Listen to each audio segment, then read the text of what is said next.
welcome to Book Circle. I'm Earl Wajenberg. This time we're going to continue our reading of Lilith by George MacDonald. Our narrator, Mr. Vane, is exploring a strange world that he has entered through a mirror. He has found a tribe of Peter Pan-like children, innocent and loving, who never grow up, or if they do, they become dull, stupid, and violent creatures that they call the bad giants. And he is enchanted with them and doesn't want to leave. Chapter 14, A Crisis.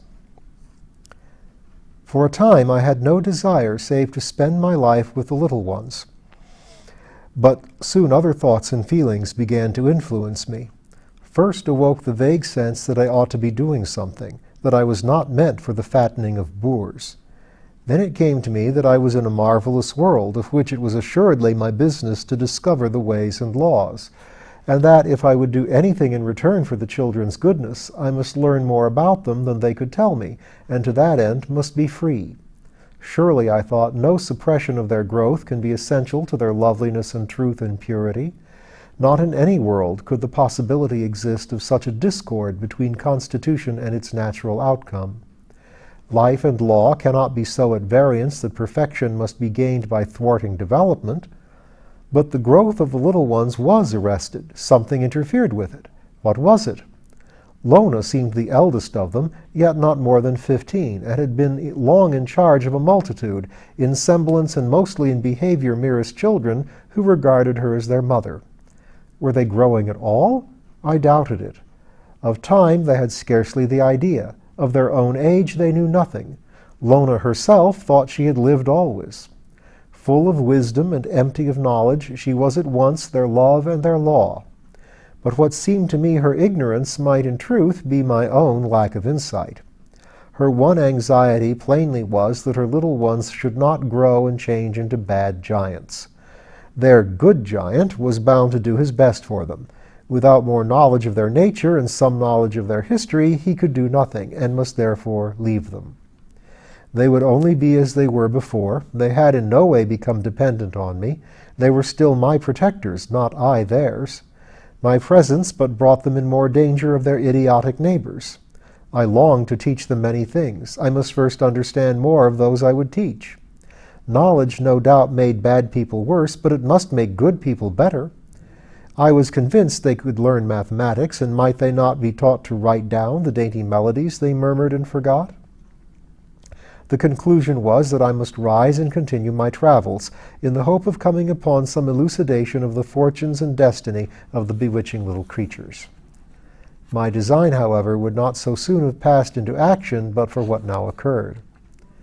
To prepare them for my temporary absence, I was one day telling them, while at work, that I would long ago have left the bad giants, but that I loved the little ones so much. When, as by one accord, they came rushing and crowding upon me, they scrambled over each other and up the tree and dropped on my head until I was nearly smothered. With 3 very little ones in my arms, one on each shoulder clinging to my neck, one standing straight up on my head, 4 or 5 holding me fast by the legs, others grappling my body and arms, and a multitude climbing and descending upon these, I was helpless as one overwhelmed by lava. Absorbed in the merry struggle, not one of them saw my tyrant coming until he was almost upon me. With just one cry of, "Take care, good giant!" they ran from me like mice. They dropped from me like hedgehogs, they flew from me and up the tree like squirrels, and the same moment, sharp round the stem, came the bad giant, and dealt me such a blow on the head with a stick that I fell to the ground.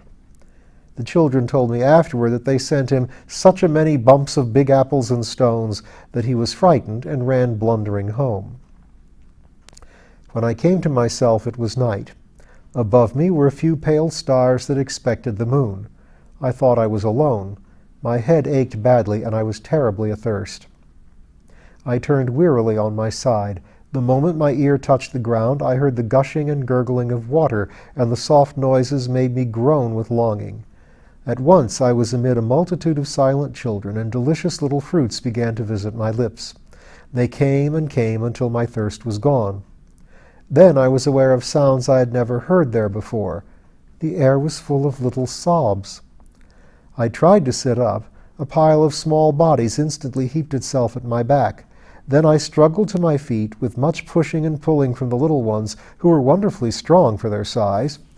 "You must go away, good giant," they said. "When the bad giants see you hurt, they will all trample on you." "I think I must," I answered. "Go and grow strong and come again," they said. "I will," I replied, and sat down.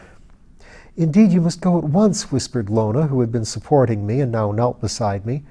"I listened at his door," said one of the bigger boys, "and heard the bad giant say to his wife that he had found you idle, talking to a lot of moles and squirrels, and when he beat you, they tried to kill him.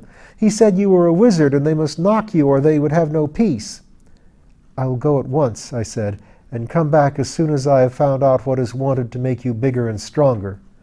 "We don't want to be bigger," they answered, looking very serious. "We won't grow bad giants. We're strong now. You don't know how much strong."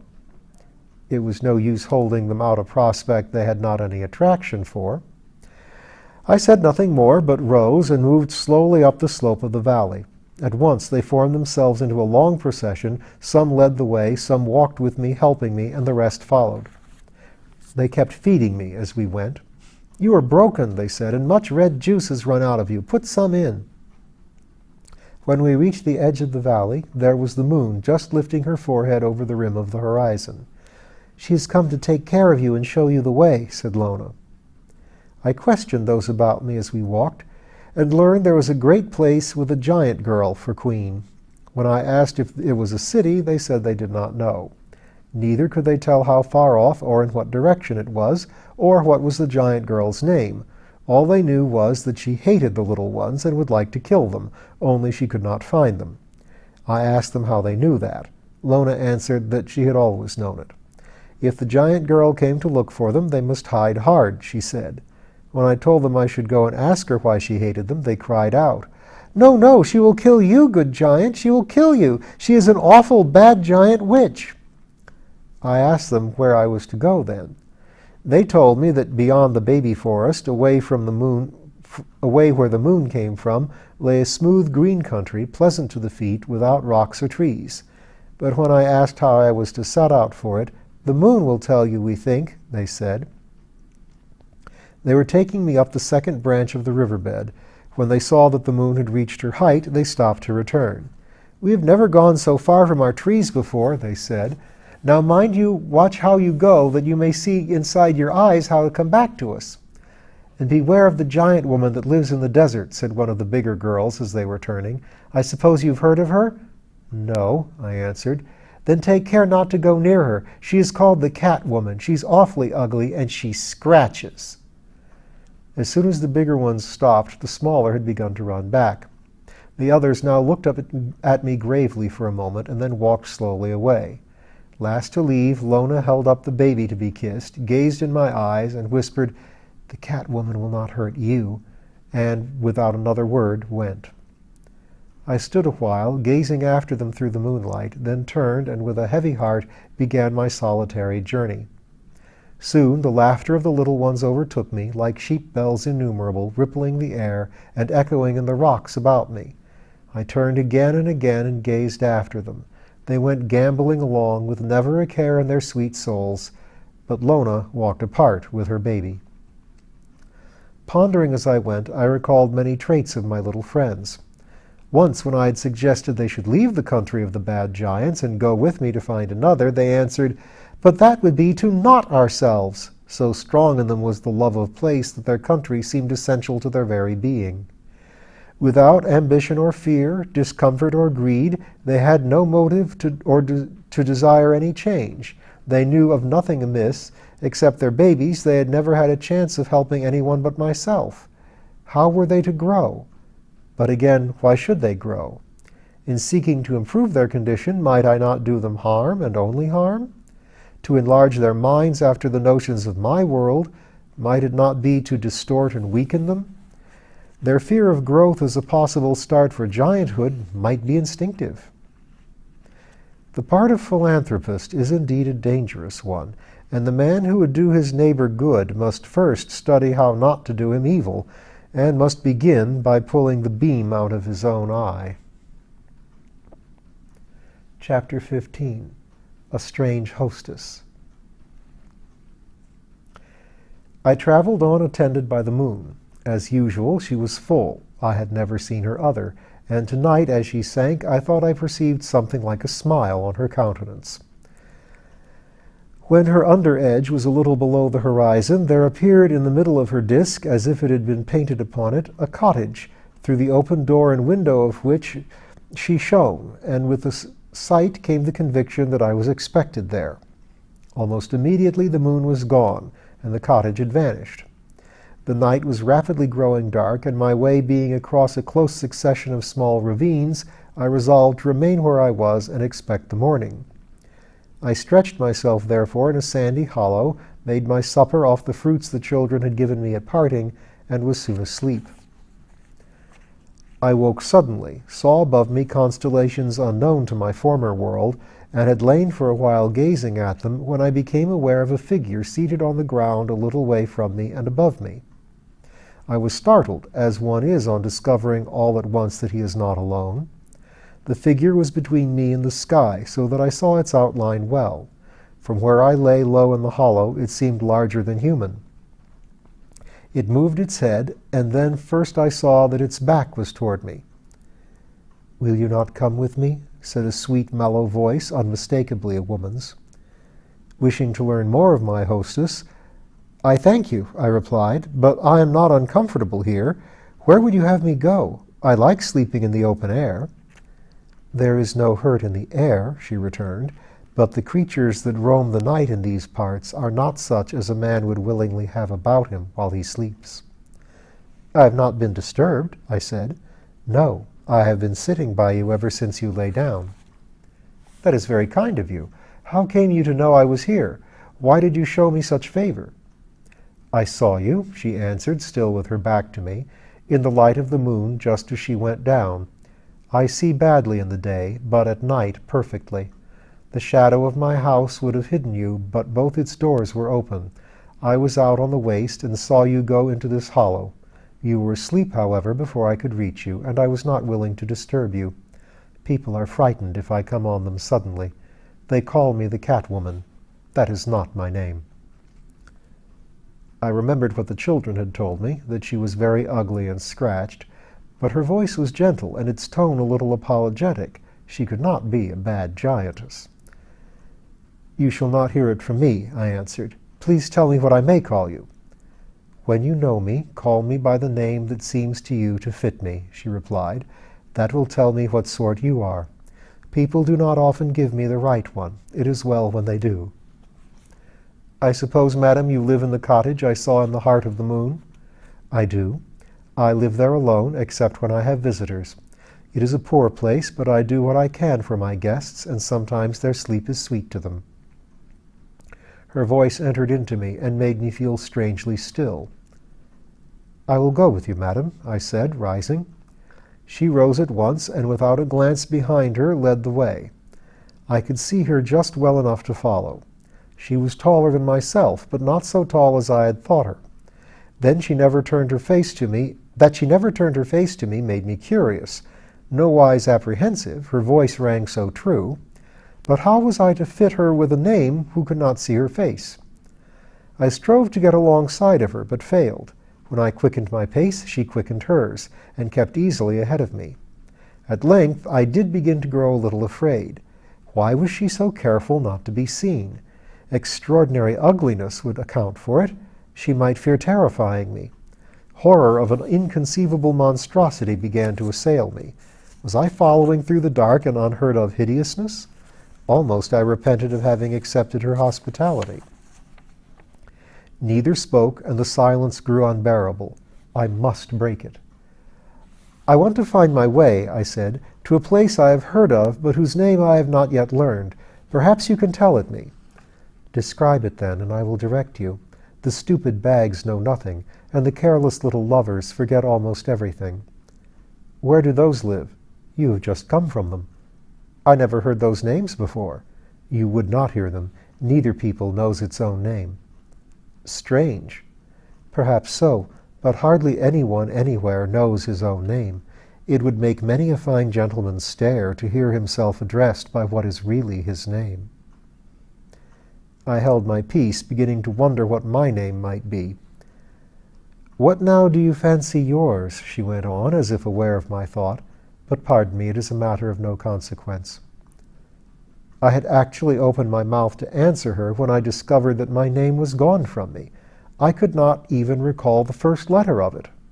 This was the second time I had been asked my name and could not tell it. "Never mind," she said, "it is not wanted. Your real name, indeed, is written on your forehead, but at present it whirls about so irregularly that nobody can read it. I will do my part to steady it. Soon it will go slower, and I hope settle at last." This startled me, and I was silent. We had left the channels and walked a long time, but no sign of the cottage yet appeared. "The little ones told me," I said at length, "of a smooth green country pleasant to the feet." "Yes," she returned. "They told me, too, of a girl giantess that was queen somewhere. Is that her country?" "There is a city in that grassy land," she replied, "where a woman is princess. The city is called Bulika. But certainly the princess is not a girl. She is older than this world, and came to it from yours, with a terrible history which is not over yet. She is an evil person, and prevails much with the prince of the power of the air. The people of Bulika were formerly simple folk, tilling the ground and pasturing sheep. She came among them, and they received her hospitably. She taught them to dig for diamonds and opals and sell them to strangers, and made them give up tillage and pasturage and build a city. One day they found a huge snake and killed it, which so enraged her that she declared herself their princess and became terrible to them. The name of the country at that time was the Land of Waters, for the dry channels of which you have crossed so many were then overflowing with live torrents, and the valley, where now the Bags and the Lovers have their fruit trees, was a lake that received a great part of them. But the wicked princess gathered up in her lap what she could of the water over the whole country, closed it in an egg, and carried it away. Her lap, however, would not hold more than half of it, and the instant she was gone, what she had not yet taken fled underground, leaving the country as dry and dusty as her own heart. Were it not for the waters under it, every living thing would long ago have perished from it. For where no water is, no rain falls, and where no rain falls, no springs rise. Ever since then the princess has lived in Bulika, holding the inhabitants in constant terror, and doing what she can to keep them from multiplying. Yet they boast and believe themselves a prosperous, and certainly are a self-satisfied people, good at bargaining and buying, good at selling and cheating, holding well together for a common interest, and utterly treacherous where interests clash. Proud of their princess and her power, and despising every one they get better of, never doubting themselves the most honorable of all the nations, and each man counting himself better than any other. The depth of their worthlessness and the height of their vainglory no one can understand who has not been there to see, who has not learned to know the miserable, misgoverned, and self-deceiving creatures. "I thank you, madam. And now, if you please, will you tell me something about the little ones, the lovers? I long heartily to serve them. Who and what are they? And how do they come to be there? Those children are the greatest wonder I have found in this world of wonders." In Bulika you may perhaps get some light on these matters.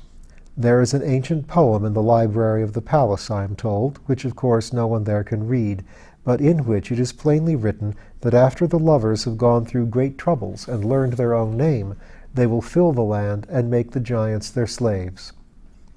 By that time they will have grown a little, will they not? Yes, they will have grown. Yet I think, too, they will have not grown. It is possible to grow and not grow, to grow less and to grow bigger, both at once. Yes, even to grow by means of not growing. "Your words are strange, madam," I rejoined, "but I have heard it said that some words, because they mean more, appear to mean less."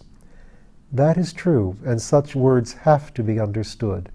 It were well for the princess of Bulika if she heard what the very silence of the land is shouting in her ears all day long.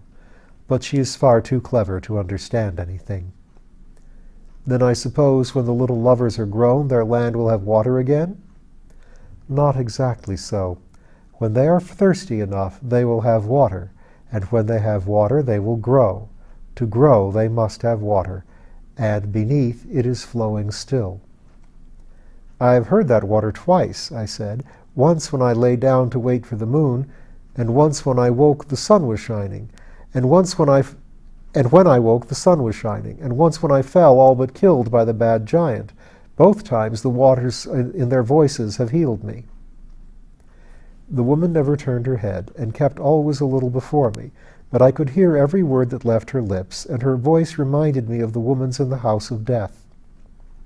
Much of what she said I did not understand, and therefore cannot remember, but I forgot that I had ever been afraid of her. We went on, and crossed yet a wide tract of sand before reaching the cottage. Its foundations stood in deep sand, but I could see that it was a rock.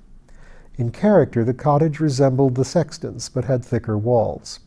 The door, which was heavy and strong, opened immediately into a large, bare room, which had two little windows opposite each other, without glass. My hostess walked in at the open door out of which the moon had looked, and going straight to the farthest corner, took a long white cloth from the floor and wound it about her head and face. Then she closed the other door in at which the moon had looked, trimmed a small horn lantern that stood on the hearth, and turned to receive me. "You are very welcome, Mr. Vane," she said, calling me by the name I had forgotten. "Your entertainment will be scanty, but as the night is not far spent and the day not at hand, it is better you should be indoors. Here you will be safe, and a little lack is not a great misery." "I thank you heartily, madam," I replied, "but seeing you know the name I could not tell you, may I not know yours?" "My name is Mara," she answered. Then I remembered the sexton and the little black cat.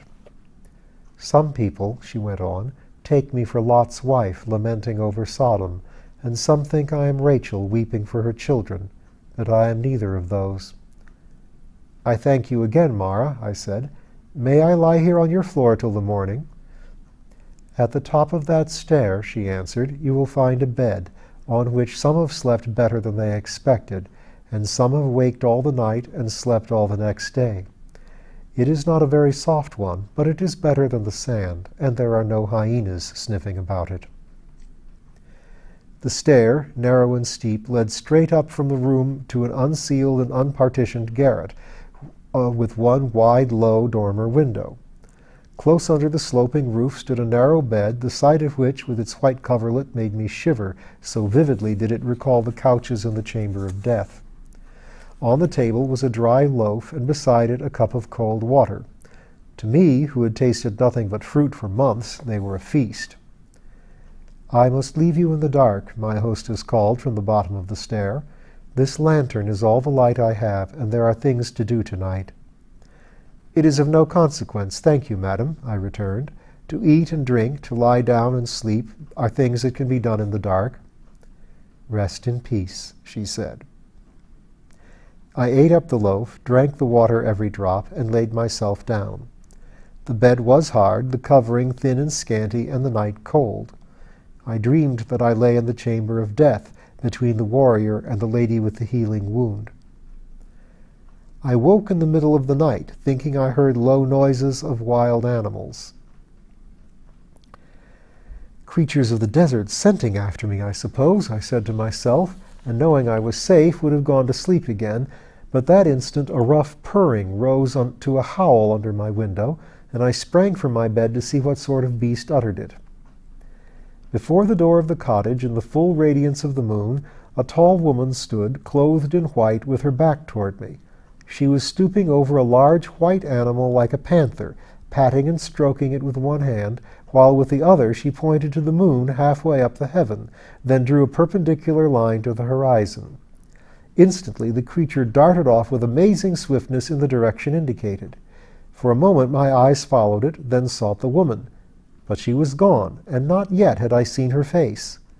Again I looked after the animal, but whether I saw or only fancied a white speck in the distance I could not tell. What did it mean? What was the monster cat sent off to do? I shuddered and went back to my bed. Then I remembered that when I lay down in the sandy hollow outside, the moon was setting. Yet here she was a few hours after, shining in all her glory. Everything is uncertain here, I said to myself, even the motions of the heavenly bodies. I learned afterward that there were several moons in the service of this world, but the laws that ruled their times in different orbits I failed to discover. Again I fell asleep and slept undisturbed. When I went down in the morning, I found bread and water waiting for me, the loaf so large that I ate only half of it. My hostess sat muffled beside me while I broke my fast, and except to greet me when I entered, never opened her mouth until I asked her to instruct me how to arrive at Bulica. She then told me to go to the bank of the riverbed until it disappeared, then to verge to the right until I came to a forest, in which I might spend a night, but which I must leave with my face to the rising moon. Keeping in the same direction, she said, until I reached a running stream, I must cross that at right angles and go straight on until I saw the city on the horizon. I thanked her and ventured to remark that, looking out of the window in the night, I was astonished to see her messenger understand her so well and go so straight and so fast in the direction she had indicated. If I had but that animal of yours to guide me, I went on, hoping to learn something of its mission, but she interrupted me, saying, it was to Bulica she went, the shortest way. How wonderfully intelligent she looked. Astarte knows her work well enough to be sent to do it, she answered. Have you many messengers like her? As many as I require. Are they hard to teach? They need no teaching. They are all of a certain breed, but not one of the breed is like another. Their origin is so natural it would seem to you incredible. May I not know it? A new one came to me last night, from your head while you slept. I laughed. All in this world seems to love mystery, I said to myself.